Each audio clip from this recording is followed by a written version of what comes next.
So welcome everyone to the IKIGAI International Podcast in its second edition. And today I'm having with me very special guests. You know, all of you, you're guests. And the featured speaker for today is Peter. And hello, Peter, how are you? Hi, Yousra. Good to be with you live today. Thank you so much. So I'm going to tell people like how I knew you, Peter, actually.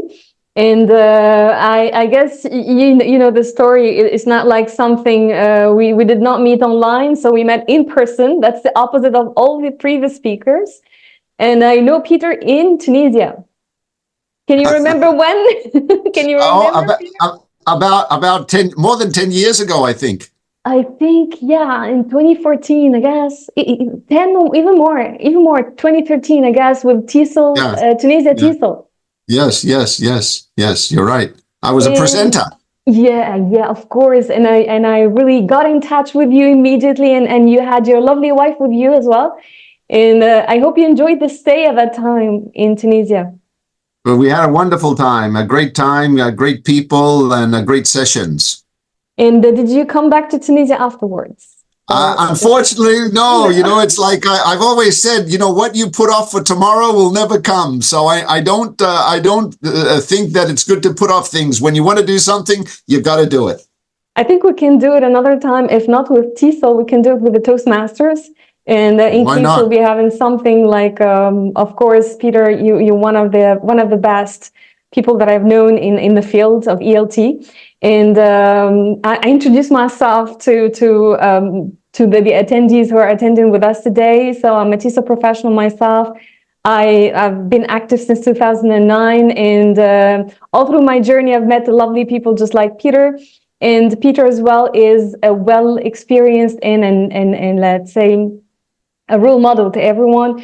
And I really admire, Peter, apart from what you do, your Instagram videos. Like every time I used to wake up every time once I log in into Instagram, your videos were the first ones that I see. And you share every time nice stories and morale so that people can learn from that. And I'll let you add anything that I forgot about you, Peter. So who's Peter? Oh, definitely. I just enjoy doing what I do, and I have a passion for what I do. I have a purpose for what I do, and I think I accidentally, by default, fit into Ikigai. That's all I can say.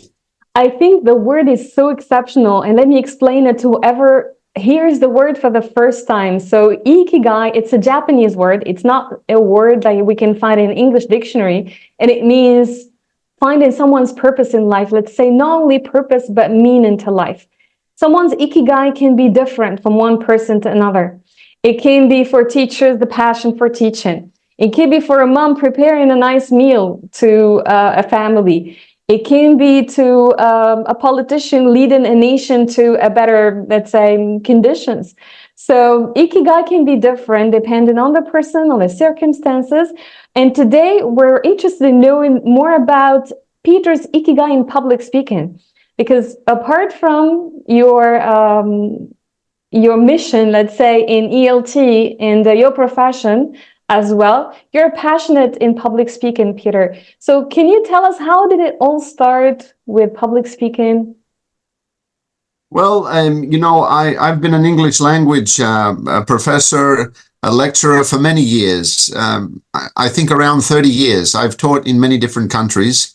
I taught in the United Arab Emirates for 19 years, more than 19 years. Before that, in the United States. Then I taught also in the American College in Athens, Greece. So I've been teaching language communication by default. And that's been my profession. That's been my love. I also teach literature because I have degrees in literature, language, and linguistics.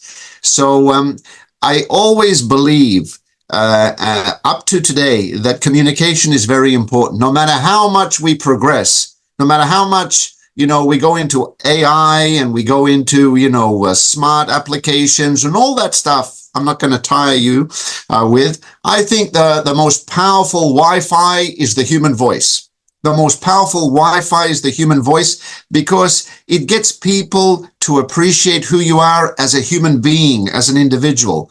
And that's communication. So for me, it was a natural transformation.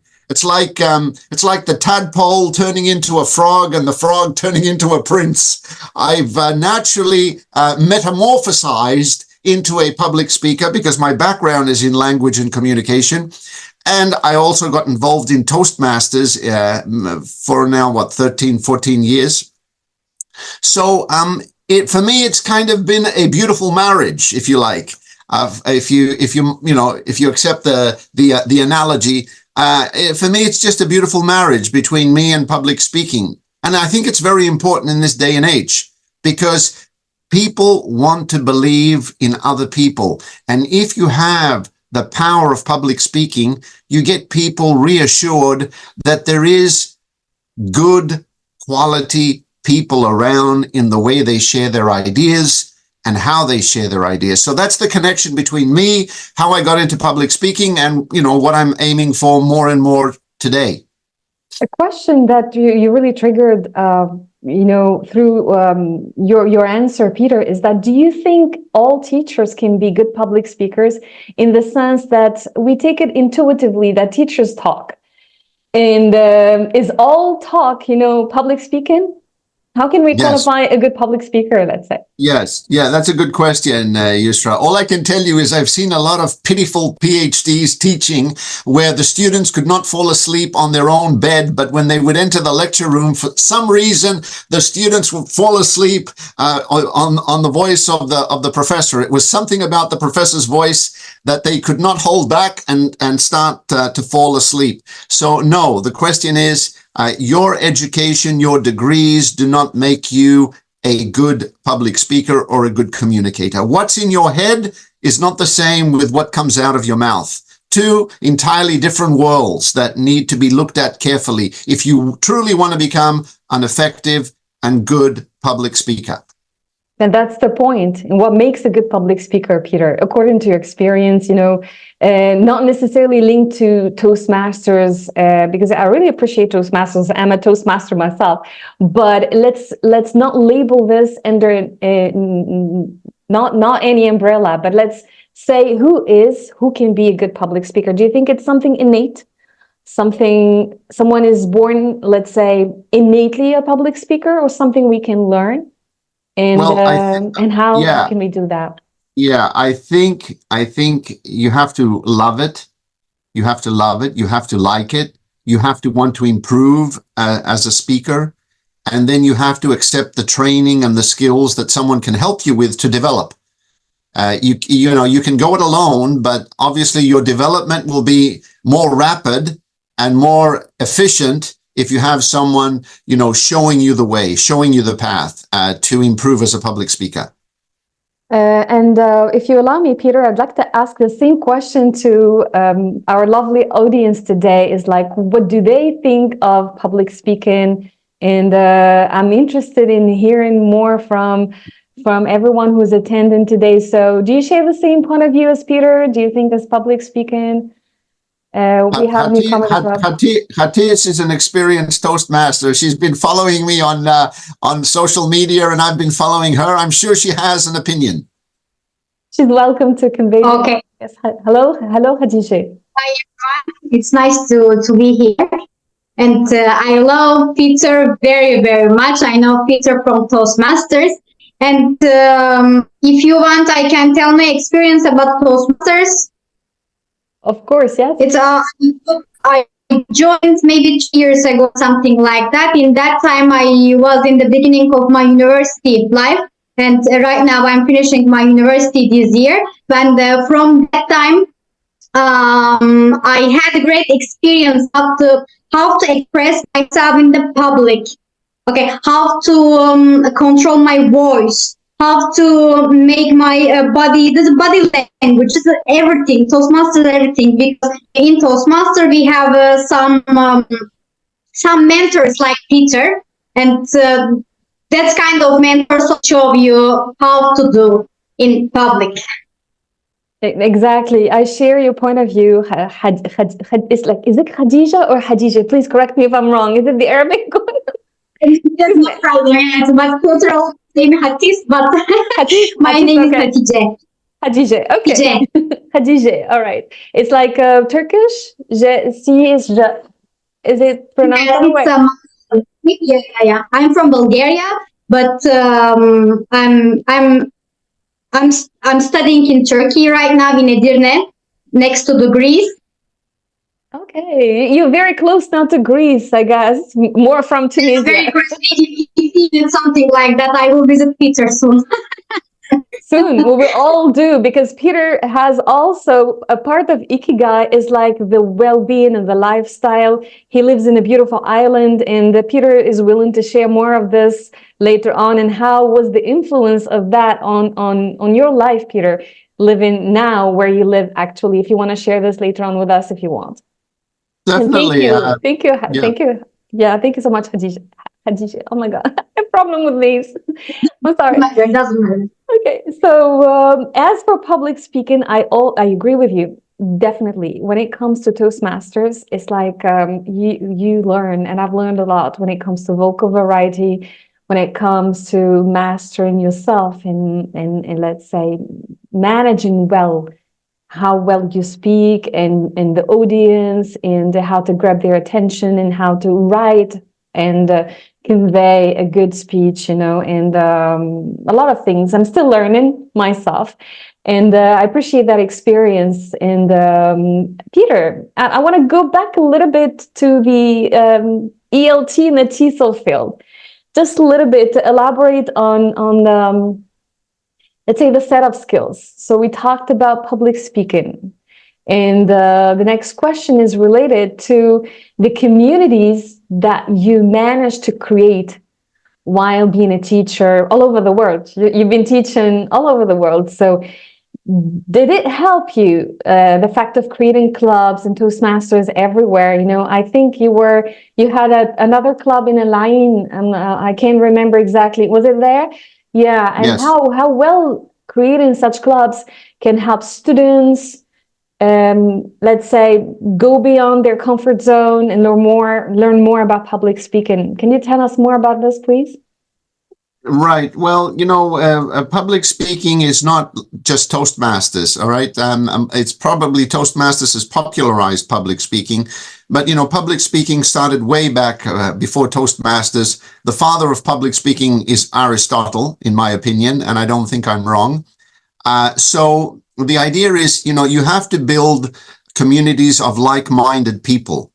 And, obviously Toastmasters brings together like-minded people, but does not bring together like-minded personalities. And that's why leadership is another area in Toastmasters, where you need to have leadership skills to be able to coordinate and manage the like-minded people who have unlike personalities. But I think mostly people will come to Toastmasters thinking that somehow they're going to go, as I usually say, from zero to hero. And that does not happen. You have to be committed. And I think that's where Ikigai comes in again. You have to be committed to the purpose you have for wanting to become a better public speaker. Now, the platform might be Toastmasters, but the initiative has to be you. Of course. Yeah, we have also TED Talks, and we have other platforms that people can be active and practice their public speaking skills and share their stories. We have podcasts as well. So a lot of people, they went into podcasting to convey their stories as well. So it's like telling one's narrative is not necessarily linked to one channel, let's say. The most important thing is that everyone works on oneself as a lifetime project.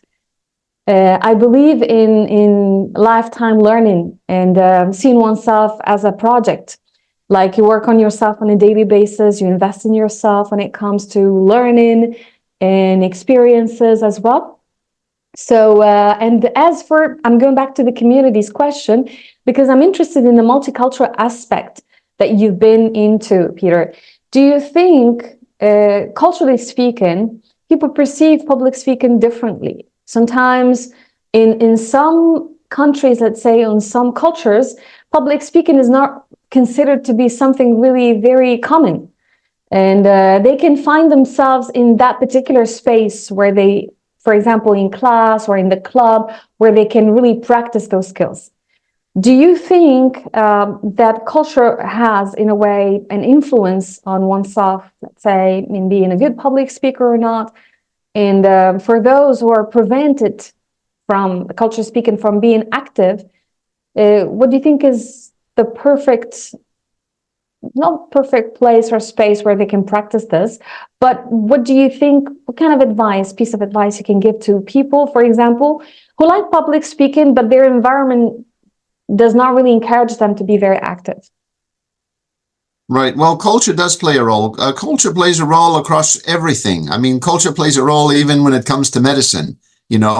Culture impacts the way, a female doctor may treat a male patient.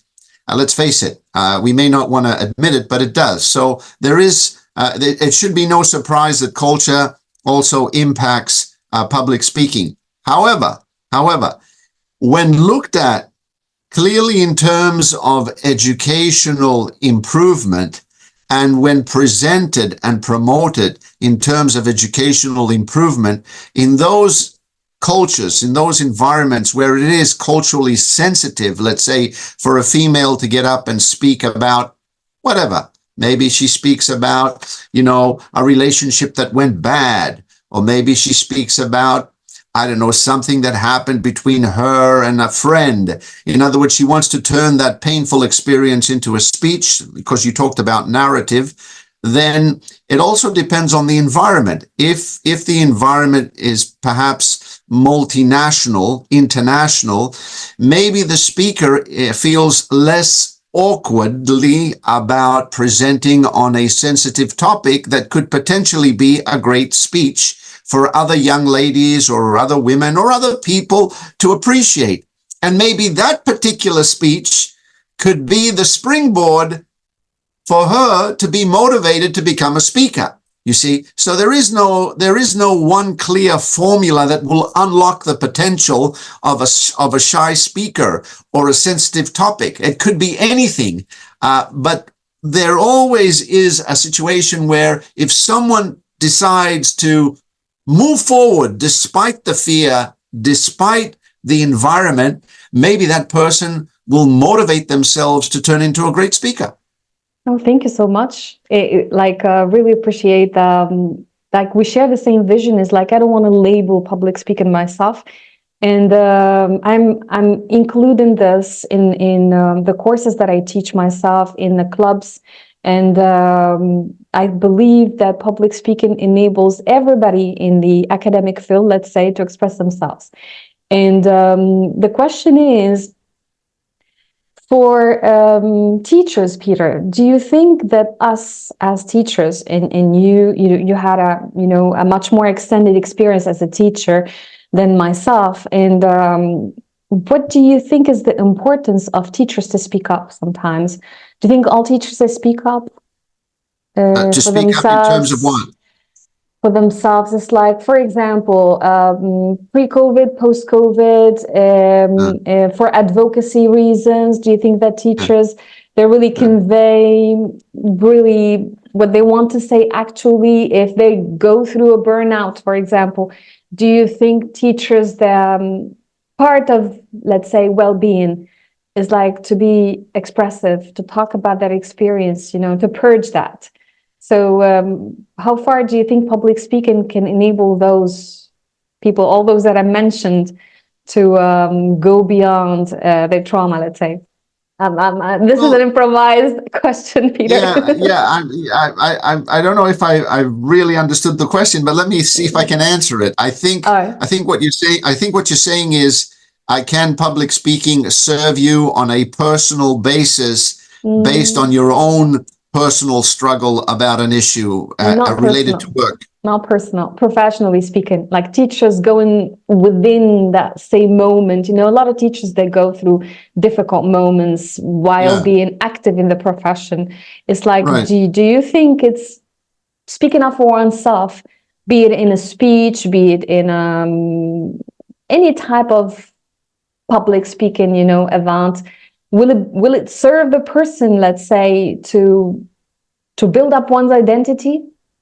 Well, I can tell you from my experience that in various universities I taught at, when I wanted something, I usually had the situation in my favor because I was able to present it in such a way where the directors and the administrators above me were willing to listen to me, and they were willing to take me seriously. And so I think that helped me unlock certain doors to get what I wanted. Now, what I wanted, meaning professionally, like create some kind of contest, create a different curriculum, run a different course. I just want to say something on that. I think public speaking also builds confidence. And when you have confidence, then people take notice of you, not because you demand it, but because you emit it. Yeah. You emit it, right? And I think so public speaking serves you in different ways and in different areas of your life. And as I say on my Instagram account, it's not, what comes out of your wallet, it's what comes out of your mouth. And if you know how to communicate with people and know your audience, who they are, who is before you when you are speaking to them, chances are you will leave a memorable footprint about your issue, about your concern, about your problem. And I think that's important in this day and age. That's important. So you carry weight. You carry weight in your relationships. You carry weight in your communication. You carry weight when you're unhappy about something. And I think that is very, very important in this day and age. Yeah, thank you so much. And the answer was it covers fully my question. The second question might be for you, Peter, is, can you remember the most impactful speech you delivered? What was it? Yeah, the one that you won maybe for the championship or something, like a speech that you consider valuable in apart from the stories that you share on social media, of course. I can tell you an experience that had to do with public speaking, and this way it can prove what I could go on for hours and hours to talk about. Let me just tell you a short story, if I may. My wife and I were going from Elaine, which is on the outskirts of Abu Dhabi, and we were going to Dubai. And I was driving out of the neighborhood, not too fast, maybe 40 kilometers an hour. And suddenly I saw a policeman. It was a Friday. Friday or a Saturday. It was a weekend. And suddenly a policeman is flagging me down. He had one of those speed cameras, those speed guns that measure that calculate your speed. And he comes up over to me. He says, sir, he says, driver's license, insurance, and registration. I said, officer, what did I do? He said, you were driving too fast. I said, I was going like 45, 50. He said, the speed limit is 40. I said, I wasn't aware of it. I lived down the street. So he says, give me the driver's license and the insurance. So my wife turns around and says to me, keep your mouth shut because you're going to get him upset and we're going to get a fine and maybe you'll even go to jail. I turned around and said to her, mind your own business. I'm in charge. She says, yeah, but you're going to say too much again and we are going to be in trouble. So anyway, I give him my paperwork. He goes over to the patrol car where the other officer was. And my wife says, what are you going to do now? I said, I'm going to go out to him. She says, no, don't do that. Don't do that. She said, don't, we're going to get in trouble. I said, mind your own business. Oh my God. She says, why today with you? So I get out of the car. I go over to the police officer. I said, officer, I said, good morning. He doesn't look up at me. He's down on his papers, checking on the computer, my license, my name, the registration, the insurance. I said, officer, good morning. He said, good morning. I said, assalamu alaikum. He says, alaikum salam. Yeah. I say to him, officer, I said, do you know what day it is today? He doesn't look up. He's writing. I said, officer, would you look at my driver's license and see the date of birth? So he looks at the driver's license. He doesn't say a word. I said, officer, do you know what day it is today? I said, officer, today is my birthday. You're lucky. Today, my wife and I are going to Dubai to celebrate my birthday. I said, if you write this ticket for me, you will have ruined my day, and I might as well get back in the car and drive back home because the day has been done. I said, officer, I teach here at the local university for so many years. The students love me. The local people love me. Everybody loves me. But today I think the policeman does not love me. I said, because if you really loved me and cared for who I am and what I do in the community, you will not write this ticket for me today. He looks up at me. He says, are you a lawyer? He says, are you a lawyer? I said, no. I said, I'm a professor of language and communication. He said, you seem to be a lawyer. I said, no. I said, I'm just a birthday boy. And guess what? I said, if I go back in the car, I will have received a fine from you, and then my wife will never stop talking about how I did something wrong today. I said, officer, please, mercy. He said, you know what? You are a nice, funny guy. And today, he says, I'm going to let you go. I swear, he took the receipt, he ripped it up, he gave me back my pay. He says, get back in your car and don't speed in a low speed limit zone. You're lucky. I said, officer, today you gave me my first birthday present. I want you to know that. And I will cherish that birthday present. And wherever I can, I will talk about that birthday present. He said, Allah Kareem. He said, all right. He said, have a great day. Have a great day. I went back to the car. My wife said, what did you do? How much are we going to pay? How much are we going to pay? I said, zero. I said, I was able to get away scot-free. I got the respect of the officer. The officer liked me. I liked him. We became friends. We got back in the car. I drove to Dubai. We had my birthday. The point is what? That's the power of public speaking, to have the confidence to be able to speak to a police officer when you're wrong, but the way you said it to the police officer made a world of difference. He changed his mindset. That's my point. You can change people's mindset. Of course, that's another, that can be a project. It is actually in Toastmasters, Speak to Convince. There are plenty of them. Speak to influence, speak to convince. And everything I said to the officer was not a lie. Everything that I said to him was totally true, totally true. It just happened that I was able to convince him with the way I was speaking to him. And he was willing to listen to some extent. Plus, it was your birthday, that it's something really not really conventional. You were lucky enough that it was your birthday. Please correct me if I'm wrong. Is your wife present here with us today? Yeah, I think she is. Yes, Parthenope. Yep, she's up there. If she can really unmute herself, because I have a question for her. So, Poppy, can you unmute yourself? If she can, of course. I don't know where she is. She's somewhere else in the house. I don't know where she is, to be honest with you. I wanted to ask her a question. Living with Peter as a teacher and as a public speaker, how does she survive on a daily basis, because I guess you can really win any argument with her. So just in case she's around, let her please unmute herself to contribute if she wants to. Yeah. The next question, Peter, I wanted you to talk a little bit about your book and how well does it serve speech evaluation. So my book, yes, my book. Well, this book, Yousra, was written during COVID lockdown, and while the world was on ice, I was busily writing on the Greek island of Karpathos, where I lived for that time of, the global pandemic, 2 years or so. I was writing, and it took me 2 years to write, actually. I worked on the book, and the book has a lot of valuable skills and strategies that you can master to be able to evaluate speakers, but also to be able to evaluate your own speaking ability with tools and techniques. It's a handbook. I call it the Speech Evaluation Handbook.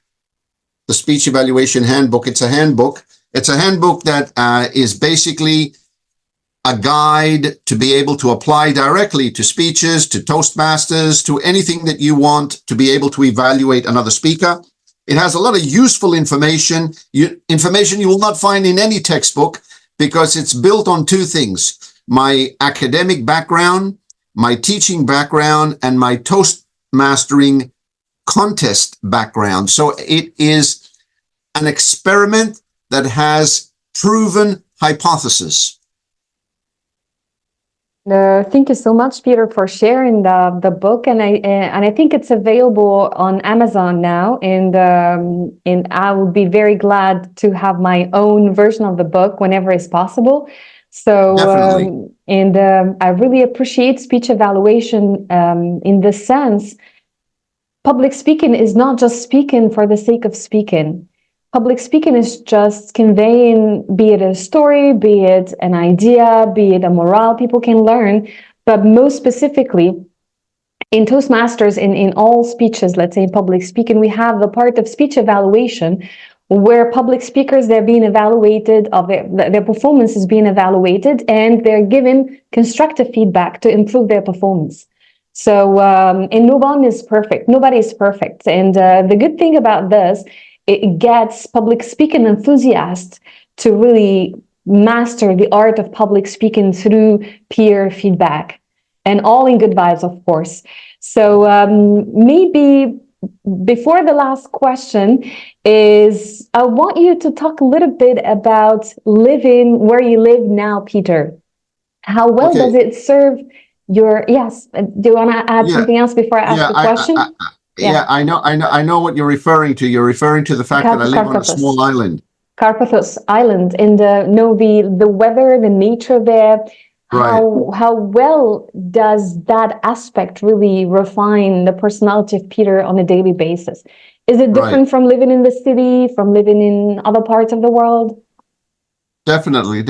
Right now I'm in Athens, and we came up to do some work here. And as you saw on my Instagram account, I've been invited left and right to give workshops, which I'm gladly doing. And that's great. It's always good to visit cities. I like cities, but I think at this point in my life, I enjoy living on the Greek island of Karpathos because I have a lot of time to myself. And let me just share this with my guests and with everyone here. People ask me, what makes for a better public speaker? What makes for a better recipient of the IKIGAI award? I think there's one word, and that word is self-reflection. And one thing that you need for self-reflection is time out, time out. And so I get a lot of peace and quiet that I would not get in a big city.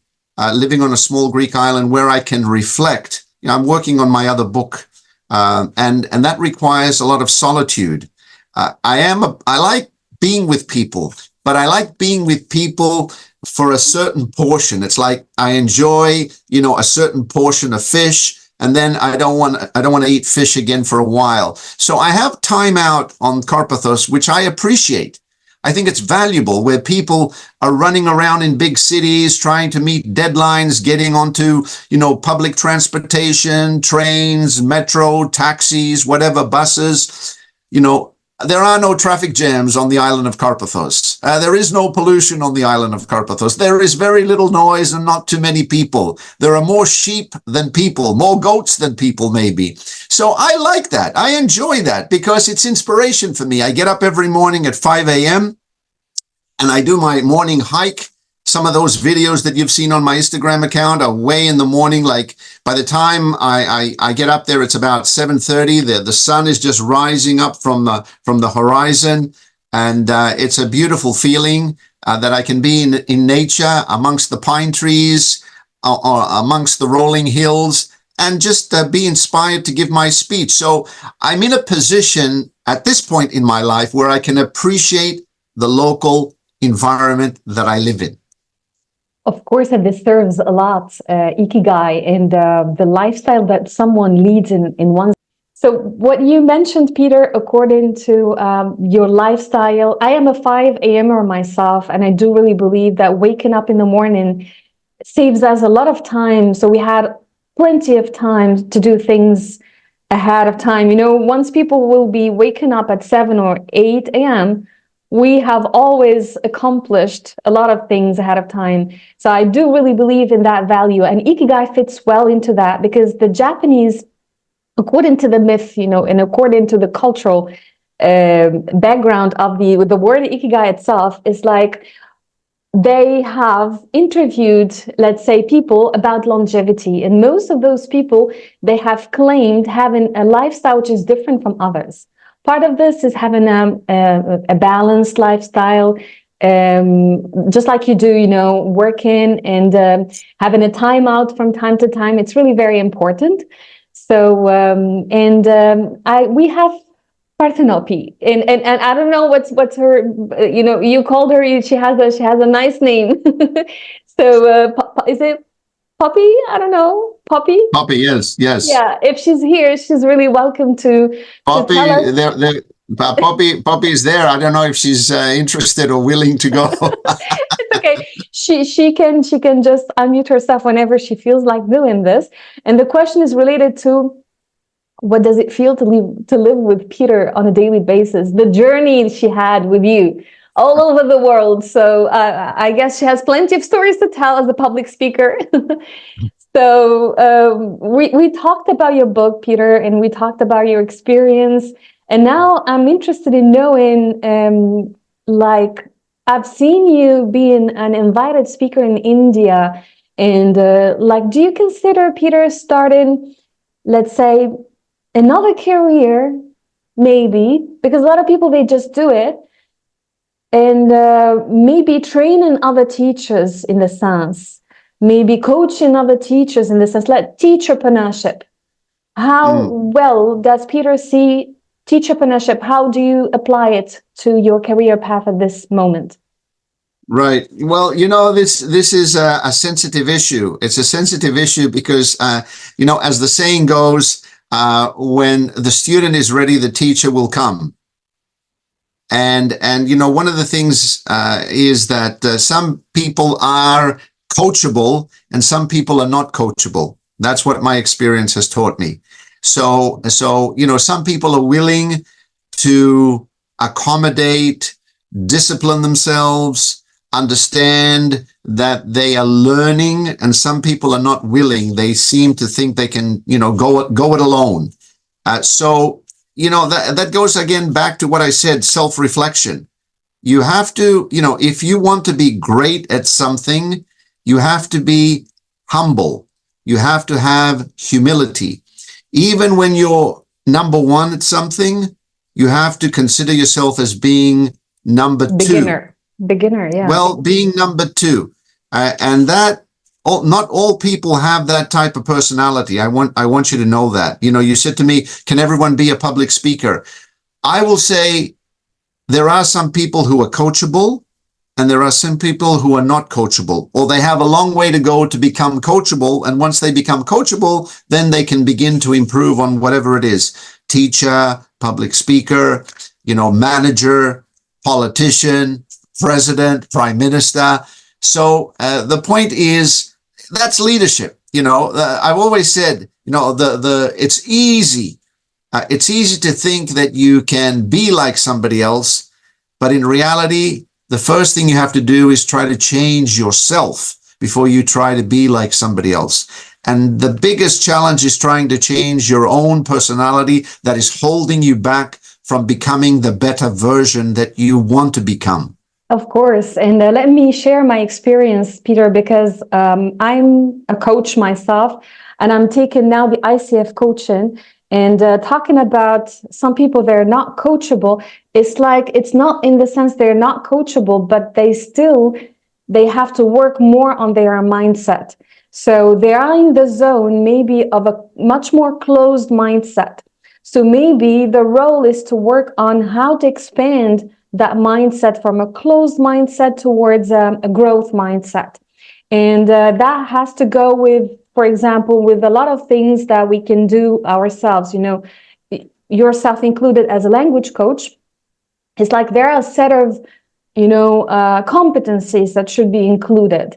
And if they're not there, yourself as a coach, you try to instill them, and not in the sense of having followers, but having more partners along the way, because coaches ourselves, even within the same field and within the same, you know, coaching practice, it's like we don't compete with each other.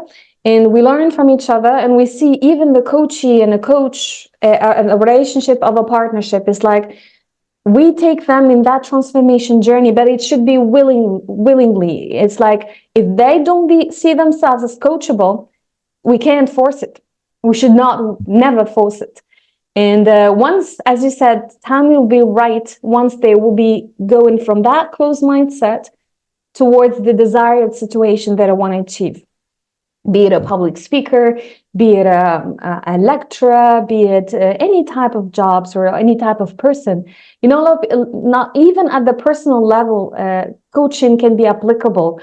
A lot of people, for example, they don't practice the active listening. They just listen to respond, for instance. The ethics, as you said, professionally, personally speaking, should be there. So a lot of competencies, let's summarize them under the same umbrella, should be there so that we can reach the coachable mindset, as we said. So I have a last question for you. If you want to add something, Peter, but I have someone who wants to ask you a question. Sure. Finished? Sure. Are you sure? Yeah, go ahead. Maybe, okay, I'm still insisting that maybe the audience, they have questions for you, maybe? Yeah, we have Christina, we have Christina Dahola from Greece. She's also somebody who likes public speaking and content writing and communicating. So she's with us as well. She has a black screen, but I think she's probably there somewhere in the deep blue black. Hello. Hi, welcome, Christina. Hi, everyone. I've met Peter recently, actually. I have a keen interest in public speaking since my life led me there. And actually, I have a question. I'm not sure. It's an open question, actually.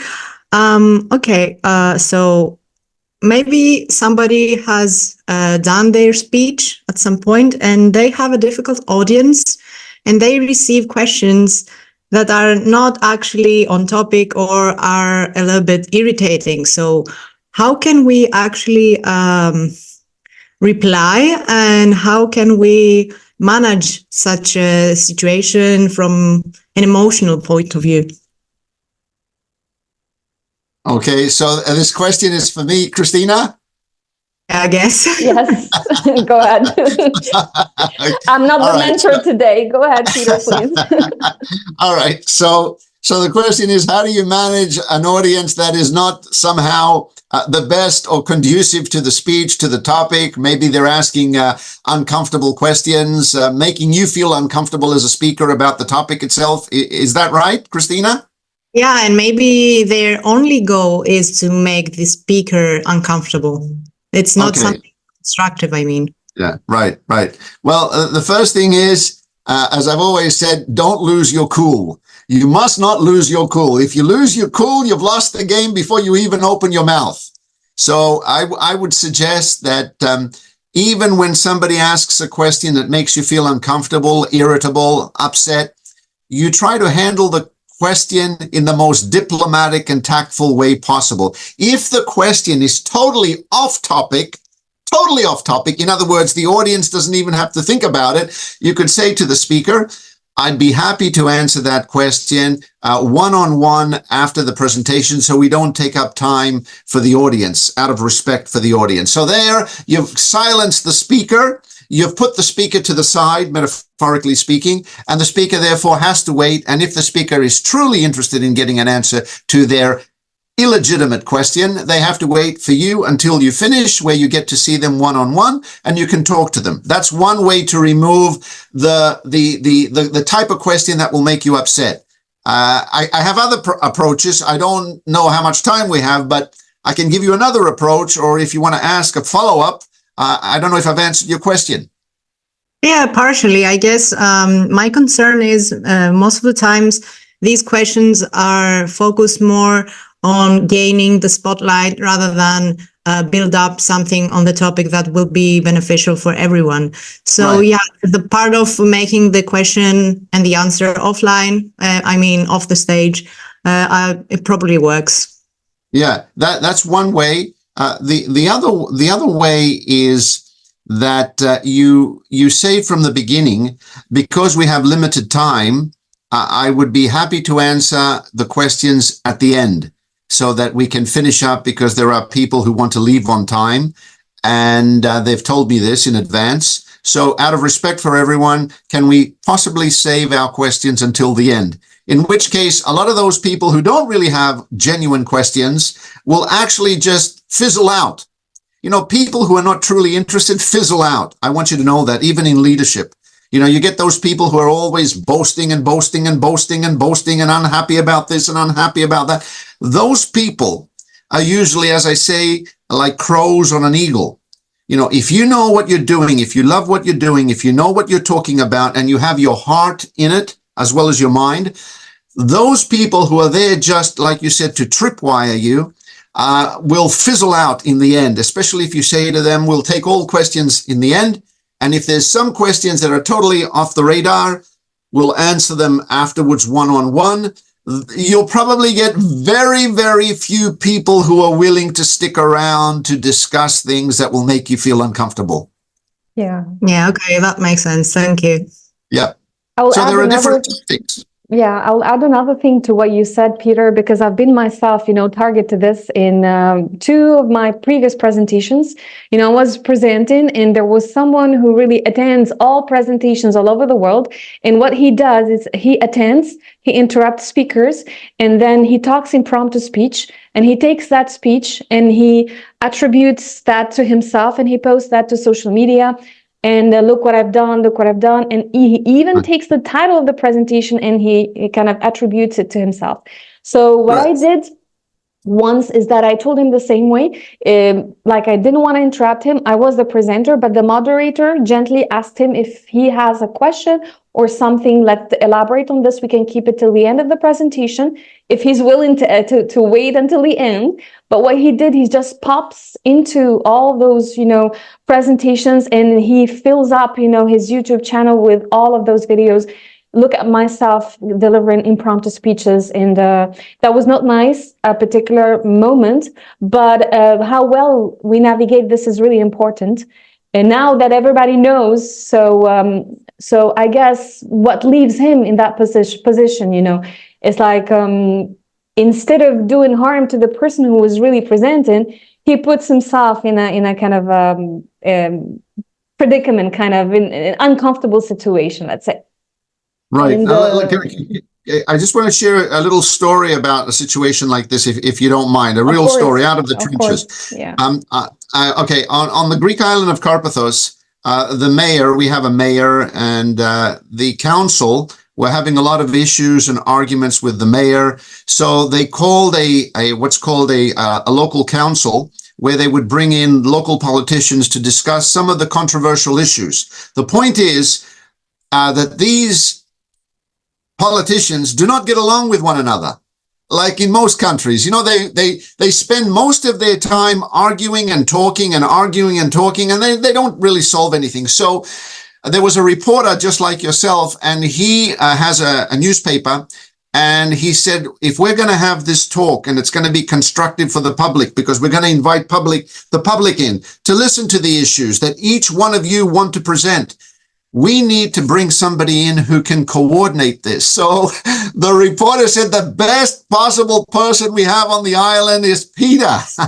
So we want to see if all of you agree, we will bring in a moderator who will moderate the council talk.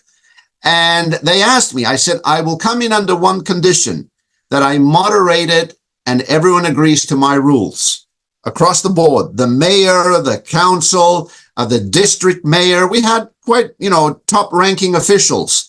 So, they didn't want to embarrass themselves. So they all agreed. And I said, so the rules are you get 1 minute to ask your question, and the person responding gets 2 minutes to answer. Once you exceed the 2 minutes, you will be asked to stop. Someone will ring the bell. And the only person I could trust to ring the bell was my wife, because everybody else was scared. They said, how are we going to tell the mayor to stop?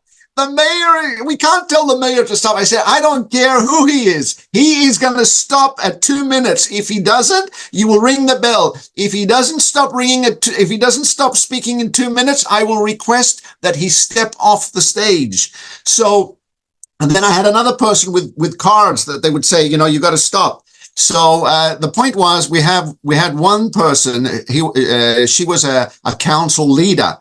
And she is known to go on and on and on and on. So I said, in the beginning, we all know the rules. We all respect the rules. We know what happens when you don't respect the rules. So she started talking and she wouldn't stop. And, my wife rang the bell. She continued to talk. I said, you'll have to conclude. You'll have to finish up. She says, give me a couple of more seconds. I gave her a couple of more. I said, you have to conclude. And then I went over and I said, you'll have to hand me the microphone. Everybody started laughing. She was so embarrassed.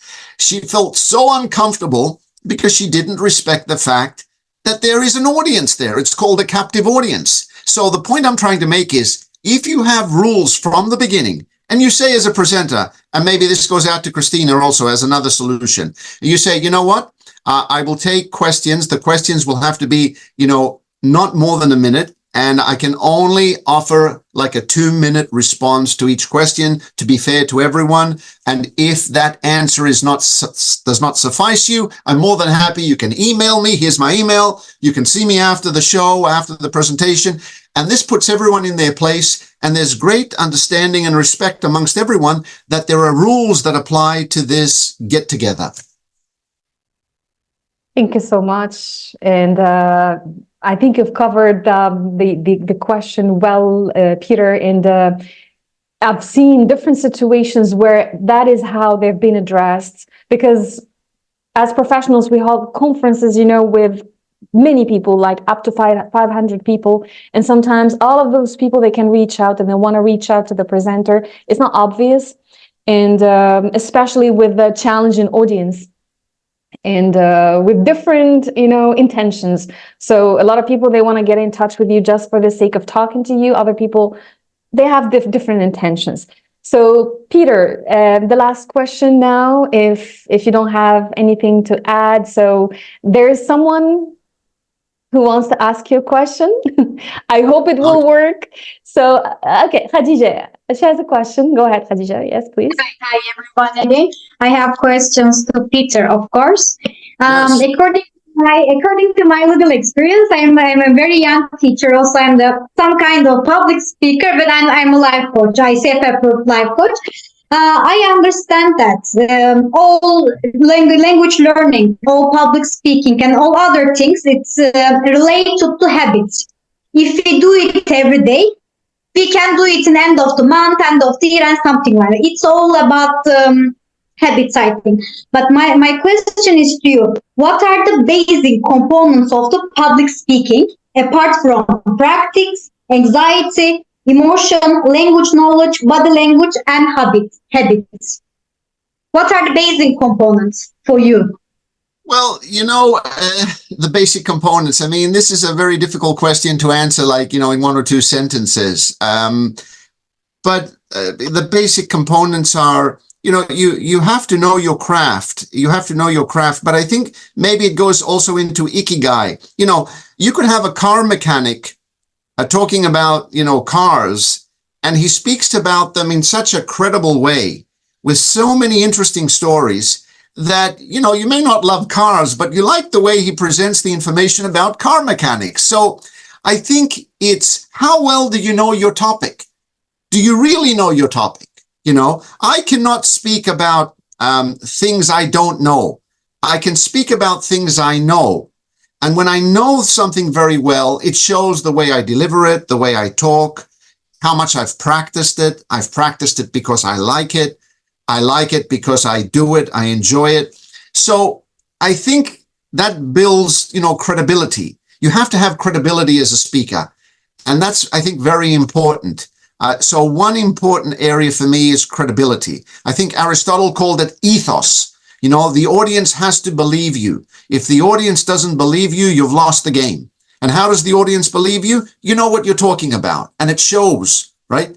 You're here with me. not because you like me or, maybe you like me, but you like me as a public speaker. And you like me as a public speaker because you know that I know what I'm talking about. And so the point is, when you start to talk about something, don't pretend. The worst thing to do is to pretend. Know your topic well and show that because you do know it. And that builds the confidence and the credibility with the audience. And then the audience gravitates towards you. They ask more questions. They're more interested. And I think, my shortest answer is that answer. It's called credibility, genuine credibility. Yes, Peter. And I think you included this in your book, ethos, logos, and what's the third one, Peter, you talked pathos. about? Ethos, logos, and pathos. Yes, right. Exactly. So I'll be very, very glad to read the book, and I'll be purchasing this as soon as possible. So thanks, Peter, for really enlightening us on this topic of public speaking. And as I said, I have a co-host, and we've talked about the human aspect at the beginning, but this co-host is really exceptional. So let's see what is the question that this co-host has for you, Peter. So are you ready for the question or not yet? All right. Okay, let's see. Welcome to the IKIGAI International Podcast, Peter. Yousra and I are very happy to have you as an honored guest. I am Yousra's co-host. My question is the following. In your view, Peter, what role does purpose play in shaping a fulfilling life? How do you believe one can discover or cultivate their own sense of purpose? Thank you. But first, what's the first impression, Peter, seeing her? I've seen her. I'm trying to think if I've ever met her before in some kind of conference room. Yes, that's like the fact of introducing AI. I'm thinking of having, a whole podcast. I had one audio podcast, by the way, fully with AI, right. with InnoMind. But what do you think of the aspects, just in case we'll be having one day podcasts really semi-AI automated or fully AI generated? Where is the human aspect in all this?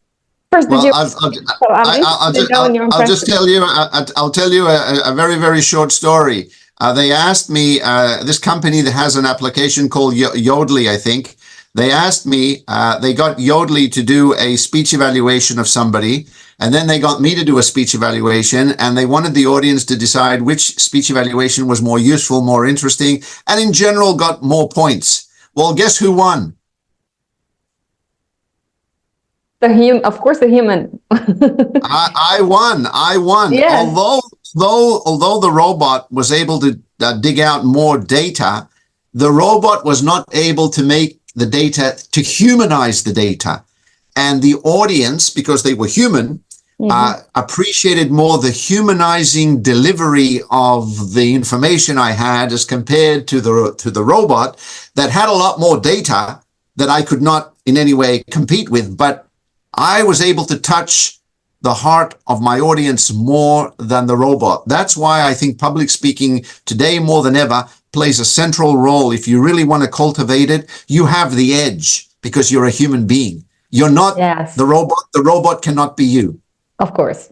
Yeah. But that's the experience, of really speech evaluation. I did it as well. And there are a lot of AI speaking assistants as well that students can use and can rely on to improve their speaking skills. But still, as you mentioned, I mentioned in the beginning, the human aspect should be there because it's a machine. After all, you train it. It's like semi-automated. I was the one who created this. It's not going to be done intuitively. It's not like something you press on a button and that's it. So the human aspect is still there. But to a certain extent, maybe in the future, but just for the sake of innovation, we'll be seeing robots just like Sophia. Sophia is her name, the robot who speaks, and is active. Do you think we can see such robots in classes as teachers? Probably a lot of occupations, a lot of jobs will be replaced by robots. No doubt about it. But still the human being will play a central role. Yes, of course, of course. Thank you so much, Peter. And I'm interested in knowing Hatice, Parthenope, Vicky, Christina. Let's see who's still here with us. Thank you for sticking around till the end. Rania as well. So any questions before we wrap up? So and thank you so much, Peter, by the way, for your time, for your devotion, for everything you do for the community, for humanity in general, for being very generous, for conveying the knowledge that you know without restrictions. You know, it's not like just like you convey part of it and just the rest of that people have to really because a lot of public speakers, they do this. They just convey a small amount and the other part you have to pay for that. So Peter is here. He's put in all his experience, you know, in practice. And, you know, ever since I've knew you, Peter, it's a continuous and regular journey for learning. I learn from every story you say. I learn from your delivery style. I learn from everything. So thank you, Peter, for being who you are. And greetings to Poppy. and just in case I'll be getting to Greece, I'll just... Definitely. I'll just Definitely. say hi. Thank you so much. And thank you, Vicky. Thank you for everyone who's attending with us. So maybe we can have, I don't know if you want to do this, but a group photo. But I understand that most of you, you know, you don't maybe want to enable your cameras, but just as a reaction. And that is a huge heart from me. And so much love to everyone who attended today with us. You're all welcome. And that is your space. I have one more question. Sorry. I have one more. Yes, please. Sorry for disturbing you, but I have one more question. You don't have to be sorry. Go ahead. Yeah, okay. You know, English language is different than other languages. English is a franca lingua, and we have to speak in the basic vocabulary. But actually, I have to improve my English because I'm English teacher. But I would like to use advanced vocabulary. But while in public speaking, I can do it with advanced vocabulary. And I would like to ask you how we can balance between advanced vocabulary and basic vocabulary while speaking to public. Yes. Is this question to me or to Peter? Let's make it clear. Me or Peter? Yeah. So what's the question is? Yeah. Go ahead. I can answer, but okay. Go ahead. Yeah, as you like. Go ahead. I will ask. Can you hear me, sir? Who is the question for? Question is how we can do balance between the advanced vocabulary and basic vocabulary in public speaking English. Because, you know, English is a franca lingua. We have to use basic vocabulary. But right. I have to improve my English, the vocabulary and skills. But right. It's not cool to speak to everyone with advanced vocabulary. But in right. public, how we can do it in a balance? Please go ahead, Peter, and then I will convey my ideas. Yeah. Yes. Well, I think, Hatice, look, you know, public speaking is different from a formal language. You know, when I say formal language, the way you write for an educated public, the way you speak to an educated public. I'm not saying that your audience is uneducated. I'm saying that when you write a speech, you have to know who your audience is. So if your audience is the general public, you don't want to use vocabulary that they're not going to understand because they won't appreciate your message. You know, speaking requires people to speak at a very, very simple level. You know, it's the difference between using a 3-syllable word and a 2-syllable word. That's how basic it can be. So the thing is that you don't need to use complicated vocabulary when you are speaking to the general public. It will not work in your favor.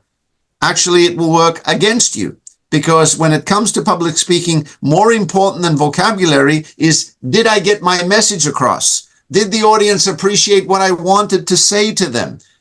Okay, and you only make it difficult when you raise the level of vocabulary. So I don't know if I've answered your question. Yes, perfect. Thank you very much. Thank you very much.